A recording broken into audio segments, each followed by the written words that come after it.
your initial pursuit to a degree in finance and accounting? Yeah, I actually did a lot of volunteer work at a young age growing up. So I worked at Mother Teresa's orphanage before I was at university, and I did a lot of different exposures to nonprofit service work, both locally and internationally. And what I saw was this big gap between business and the social sector. You know, there are two groups that needed each other to be sustainable and really create impact, but there were also two groups that didn't speak the same language, right? And so it was very hard to work together. So from the exposure, I realized, you know, it is really a privilege to attend university. Most people in the world do not have that opportunity. And I grew up as an artist, so I always thought I was going to go into something creative. But after seeing that, I really, you know, took that into perspective and decided to go into business and learn those like basic skill sets of accounting and finance in order to eventually hopefully bring those skill sets back to these organizations that are impacting communities to make them even more impactful and hopefully bring that knowledge to them. So that was my mindset within kind of Wow. going into accounting and finance. Yeah. So you had those seeds were kind of planted in you from a very early stage. Yeah, I definitely had a vision. I did not know what it was going to look like or how it would be applied, but in the back of my mind, I knew I wanted it to be applied to community and change how this, fragmented but more sustainable, Mhm. so that we can continue doing this type of work. So it seems like your journey, you went from E&Y, you went to a leadership role at Groupon, right? Mm-hmm. And then you pivoted into what I like to call a portfolio career, right? That has at its core what's purpose driven and meaningful for you. Um, Talk about that shift. How did you know it was time? I kind of always knew it was time ever since I started. Well, good, because like I said, I went into business with knowing that I wanted to apply it to community work, and making a larger impact on, society. And I started the organization actually while I was at EY. It was You just something, did? Okay. yeah, I just did it on the side. It was something that started with the blog that went viral, and then eventually when I got to Groupon, I was able to bring programming to different schools in Chicago. And I would rush out of work to go to these schools to help implement the program, that sort of thing. And, by building on the side, I really started seeing like how my purpose was going to work, right? And also I was pulling a lot of skill sets that I was getting from my day job, to apply that into this kind of like side, I wouldn't call it a hustle, but Right.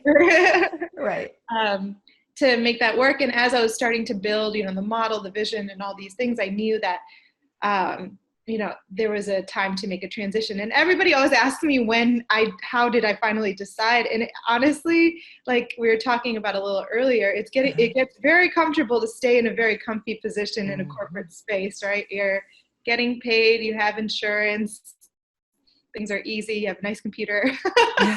Right. It was really a very serendipitous moment that happened. I actually came into work one day and I sat in front of my computer, really not inspired by what I was Mm. doing. Uh-huh. And I told myself, like, I have to get out of here. I have to figure Mhm. out how I'm going to make this transition to doing the simple good. And Mhm. shortly after, I got called by my director into his office, and I found out that our department got eliminated. So I had an option. You were like, okay. Oh, well, that's it. Did you hear me at my desk? Like, what? Like, something just happened here. Yeah, so I had an option to either take another role or just leave. And I took that as a sign to leave. And yeah, I kind of, it took that ultimatum for me to take that, transition. But after I started really coming into the simple good, I realized that I could have done this earlier, right? Just to Yeah. make that transition and follow my purpose. Because when you do follow your purpose, the universe really does help inspire to make it work out for you. And that's really what happened the moment that I left Groupon. So. Well, and that is such a common theme when individuals are forced to make change, right? Some external entity beyond them moves their hand for them, and they've like, well, I've been thinking about this thing, I'm going to now jump into it wholeheartedly. So, we're all benefiting from the work that you're doing with the Simple Good. So yay, Groupon. But more importantly is you on the side, I imagine, kind of building your capacity, building your thought process, your mind, all the elements around the Simple Good during your time beyond your 9 to 5. And that's kind of where we have, a shared, I guess, something in common, because for our listeners, the organization that I helped to start on the side, the Young Leaders Fund, I was so excited to know that that was, something that helped to provide some financial resources to you. I was one of the founders on that while in Chicago, and I was working at Kodak, but this was something I was doing kind of on the side because I so believed in the purpose of the Young Leaders Fund was to get young leaders under the age of 40 moving forward in work related to philanthropy. So, That so is great. amazing. Yes. Amazing. Isn't that Oh my crazy? God, what a small world. Yeah, that Isn't was that our crazy? first grant that we received that helped Yeah. the website and kept things going. So And thank I love to share the story that I actually was the first chairperson of our education kind of committee, where we were reviewing the education grant opportunities, and Michelle Obama was on my committee. no I was way. actually going through some old paperwork, and I was like, "Oh, here's my committee on that." Oh, I forgot Michelle was actually one of the committee members. But then, before I actually had an opportunity to dig deep there, I moved on to business school. But let's come back and understand. Now you've made this pivot. What is your unique perspective, on humanity? What do you want to happen as a result of this positive activism that you're doing through art and discussion? Really the larger, like the 10,000 feet perspective of this work is to really understand how we are all very connected and to break down barriers that we have created for ourselves, right? We aren't born into this world with obstacles or barriers or stereotypes or prejudices. We have created them. And Mm-hmm. we need to go back to these fundamental truths of how we are all actually very connected and how we really learn, grow, and survive with each other. So that's really like the inherent goal and basis of what we teach to kids is this development of like empathy, cross-cultural dialogue, and self-awareness, because by understanding ourselves, we are better able to understand each other and how we connect to each other. So that's the deeper work that I think our society is missing. We create a lot of ways to fulfill those voids and those holes about knowing ourselves through capitalism, by buying things, by temporary fulfillment. And I think during this time, during the pandemic, we really have had to force ourselves to look within ourselves and fill this time that we are isolated to understanding who we are. And that's been really hard for a lot of people because we've never been challenged to do so, right? And so even as we navigate our careers and our relationships and life, one thing that I hope our work inspires people to challenge, is to figure out who we really are. And through that, you really find your purpose, and therefore you're accountable to bring these truths and talents out into the world to really thrive in them and help benefit and impact our communities. We're all born with strengths, we're all born with talents and gifts that some of us never really unleashed into the world, and therefore we're never able to make that true impact that we can during our time on this earth. And so it's, something that's like, never going to really always get challenged at work. It's something that you always have to do on your own. And that's what, I'm really trying to inspire from other people. Mm-hmm. And one of the things I have to say with that, I mean, very optimistic, perspective, and that we do find ways to more effectively connect. One of the things I learned to be true in the efforts I had at the community level is there's the micro community level, hand to hand, and there's also the macro issues, legislation that can either support us or serve as a barrier. So what are some of the macro issues or legislation that you want to have a positive impact on? the four, I call it, so education is the Yeah. basis of everything that I'm trying to Mm-hmm. impact. And that is a larger conversation of how we operate, right? Yep. And what I try to, I call it is really instilling institutional empathy. Like Mm-hmm. really teaching empathy, connection, and self-development skills within our school settings.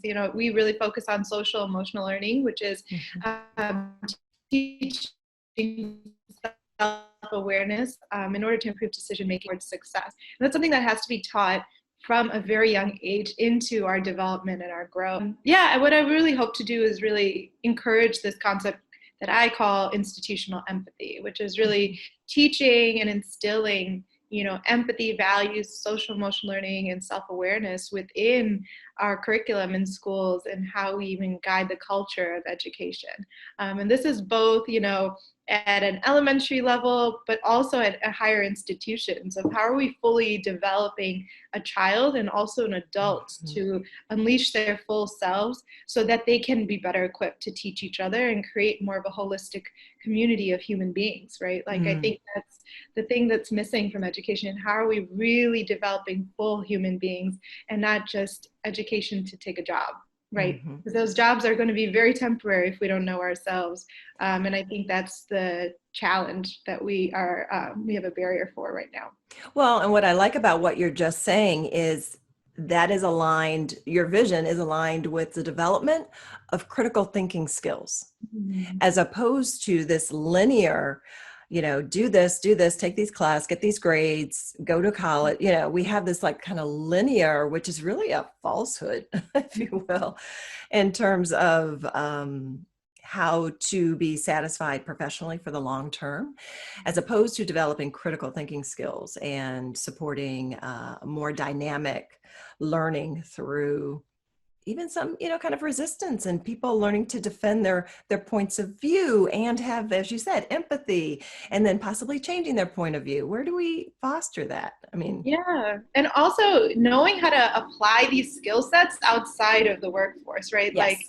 I'm an accountant, I guess you could say I'm an accountant, but a lot of accountants don't know how to apply their technical skills into other settings, right? And that's Mhm. something that can be really valuable for a nonprofit, for a small organization, for ourselves personally. And I think that there's some innovation that comes when we are personally tied to using our skill sets towards a purpose. And Mhm. that's why it's so important to incorporate that in education. Mm-hmm. No, really good point. So when you think about the resources that you had to start the Simple Good, what were those? What are the resources you had when you started, and what do you constantly look for in terms of resources to support your mission? I had nothing when I started this. I A had a blank blog. slate of opportunity. I had a blog and some really inspiring photos and a journey, basically, that Mhm. I had already gone through, that I was ready for other people to learn from. So I think to start with anything is really having a vision of how this connects to you, and that guides, the vision of how we'll move forward. And that first step was to actually tell the story, and that was through the blog, and understanding how, you know, the world would respond and how they connected to it, and through that seeing if this would be like a viable concept to move forward with. So yeah, I think that's always the first thing I tell people is how, starting really small and seeing how people respond. Do people connect to it? And then from there building and understanding, your pool of who your audience is and how they connect and why they do. Mhm. What do most people ask you about personally in terms of like your journey? I guess I don't know, like how I'm still here, I guess. What my day looks like. Yeah, all that. What does your day look like? Not a 9 to 5, I'll tell you that much. Uh-huh. Right. Yeah. Yeah. Yeah, entrepreneurship is definitely not. You have to have a very strong heart, right, and a very strong passion, and it goes. It intertwines with your life, right? It's not something that you turn off. It's very much about you, and that's a good thing. I don't think, sometimes it's looked down upon, like, oh, you should have a separation. I think that that's okay to be very connected to your work, because at the end of the day, that's what's really going to make you happy, right? And I feel like I've grown and developed about figure out who I am because I'm very connected to how I'm contributing on an everyday basis. And I definitely have seen a change in myself and how I live life. Like I wake up every day very excited about what I'm going to do, even if it is a very stressful day, right? And I want to just sleep in a little bit. And and I also have had like a change of value, things that I spend my time with, and things that I've purchased, which is not much anymore because I'm fulfilling my time with something that's making me happy. And so yeah, I think it really changes your life about like what you prioritize in life, and what is important to you, and kind of going back to these not filling some voids with things that don't really matter. Yeah. And kind of once you've gone through that, in terms of the stuff, you got a career, you finally got this paycheck, and yeah, you kind of acquire stuff. And then now you're looking at it as like, okay, it is just stuff. Yeah. Yeah. Right. When I left my job, I think the first 2 months, my brother saw my credit card bill and he saw how dramatically it went down. And I didn't even notice actually, because I was just so, immersed in things that I love that I didn't have time to just go out and spend, or I didn't have a need to either. I remember I would go out and spend because I just wasn't fulfilled, right? And I thought this was the reason why you spend 8 hours of your day doing something you're not happy with, and so you can Right. buy stuff.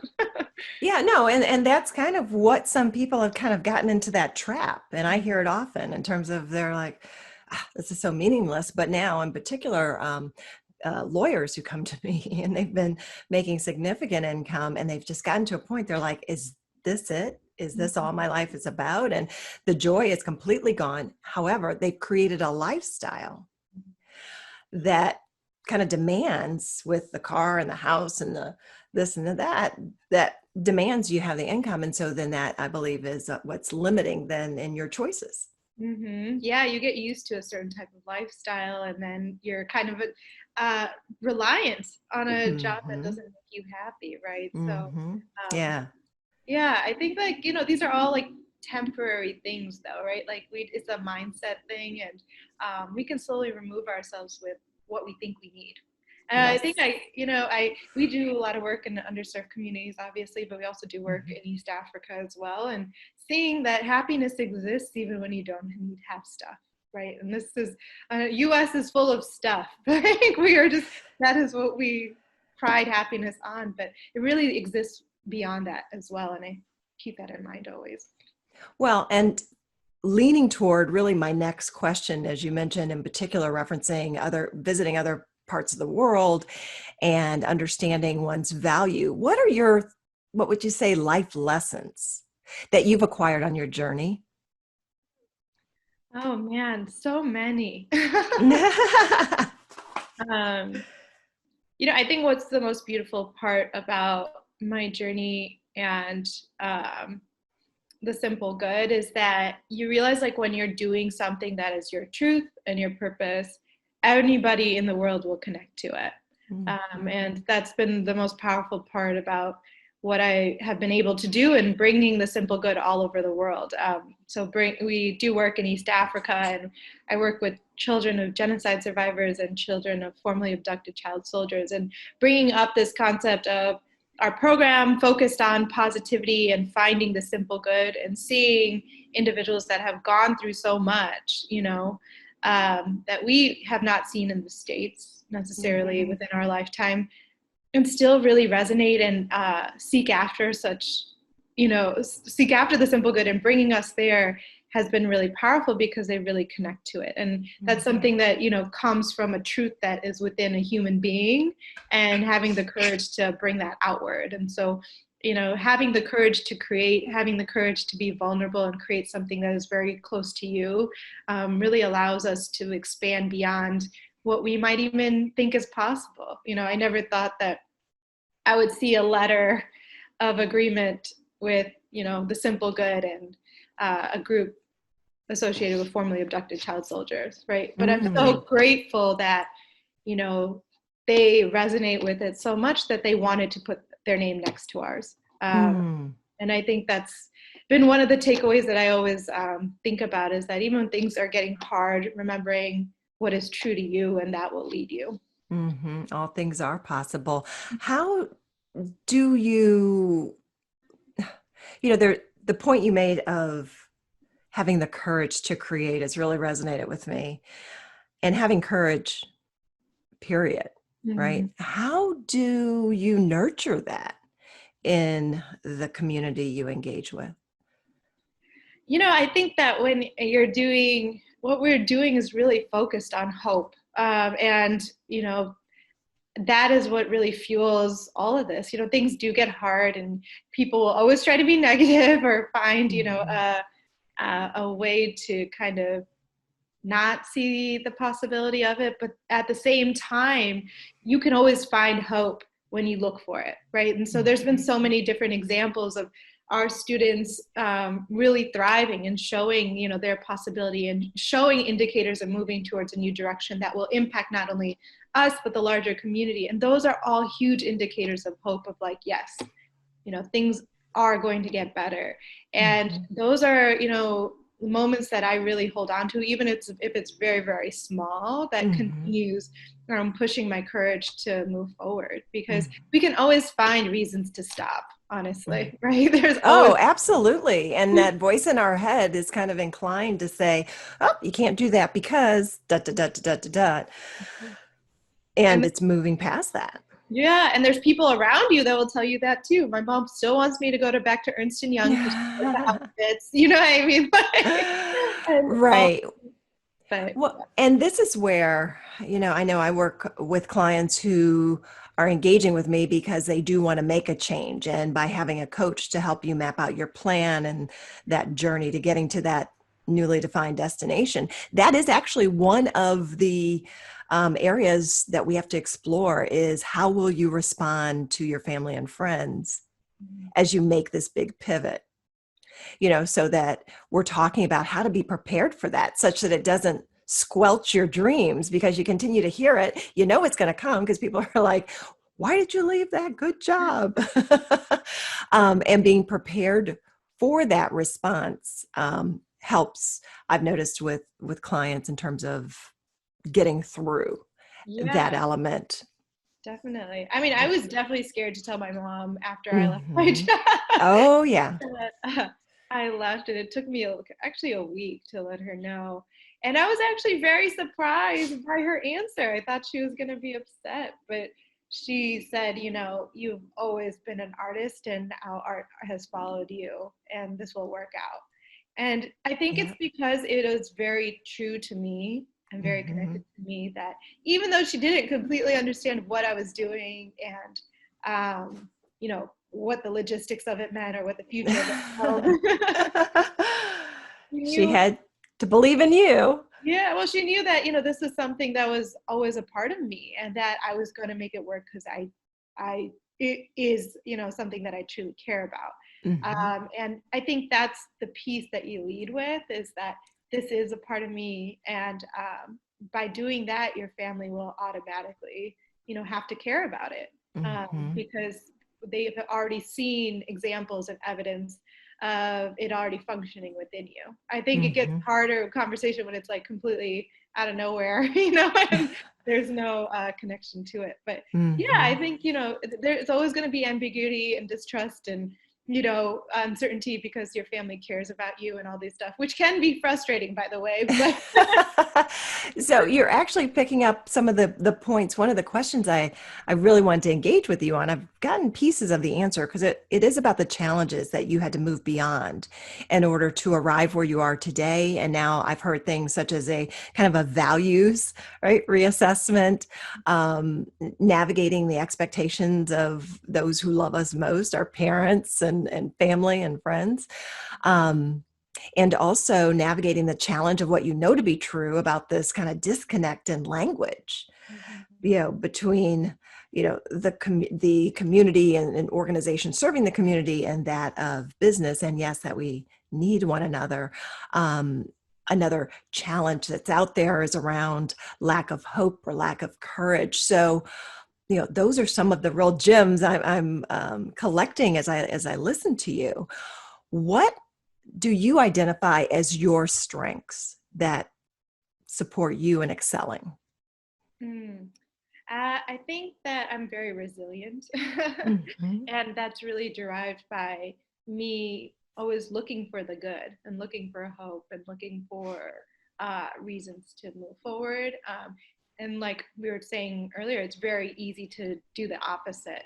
And I think there's a discipline and mindset that it takes to be resilient because you're looking and understanding like what it takes to keep going. And Mhm. so I think that's a strength that I have instilled within myself taking on this journey, but even before then, in my life, knowing like how to keep going despite the doubts of others. You know, I've always been doubted just because of who I am. Uh, Mhm. I'm born with one hand, and so since I was born, people thought I couldn't do anything, right? Like whether it came Mhm. from like jumping rope to playing sports to hanging, being allowed to hang out with people, you know, those sorts of things. I've always Mhm. been told no. Mhm. Um, and I always had the mindset of not allowing that to be my truth. And that has also kind of carried into my work of, you know, people are always going to doubt what you do, Mhm. doubt what you say, but they can't doubt what you do, right? Once they see Mhm. it, now it has become, once people see things, they now understand that it is a real thing. It is a reality. But people Yeah. always doubt possibility, right? And so you have to know your own possibility, and you have to know how to prove that out to folks. Well, and I fully believe that that doubting of possibility is someone's reflection of their own insecurity. Yeah, definitely. You know, that is an underlying tone that I have experienced as a result of being a, you know, a person of color in large corporate where you look to your left and your right. Rarely do I see another person of color, or rarely would I see a woman. And there is some doubt because you're kind of the anomaly or the outlier. So there are questions or that come to me. Sometimes I'd say, oh, like that was racist, or that's an ignorant comment that you just made. And I recognize it's just where they don't have an awareness or a knowledge. Hmm. And so I let others, that's their issue, not mine. Yeah, exactly, Uh-huh. exactly. And so I recognize we're coming here to the end, Priya. So am enjoying this conversation, and thank you so much of giving up your time to this conversation and really being an example for other young professionals who have dreams and aspirations to do something that is what I describe as non-conventional yet very purpose-driven. So my final question for you is, what is next for you? Oh man.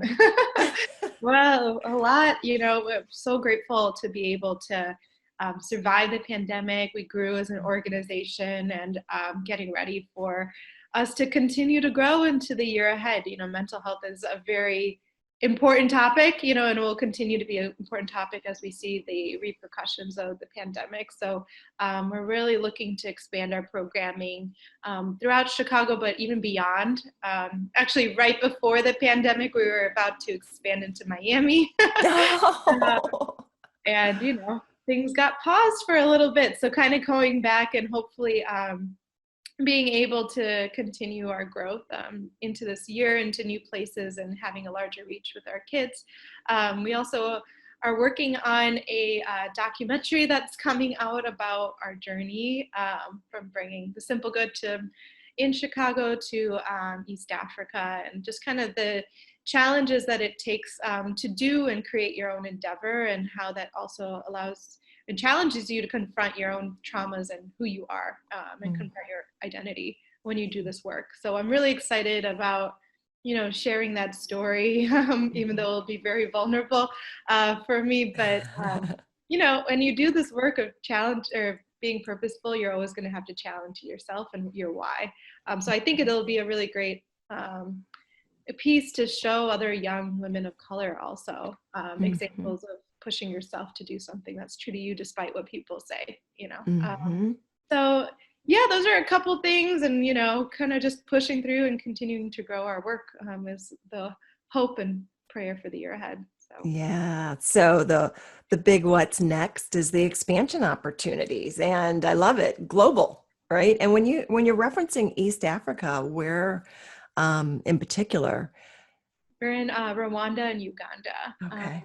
Yeah, so we work with a couple schools out there, and we're hoping to, you know, deepen our relationships and our ability to do more work in those regions as well. Once we get out of this COVID era of ours right now. Yes, and we will. It's going to be in our rearview mirror, right? And the pandemic is going to be a thing that we talk about in the past as opposed to the current reality. And so it's all about let's use this time to prepare for when we get to the other side, and we will. So thanks again for joining me here on Tuesdays with Coach Mo, and I'll be sure to include in the show notes information you'd like for listeners to receive in order to engage and connect with you. Awesome. Thank you so much for having me, Monique. Absolutely. My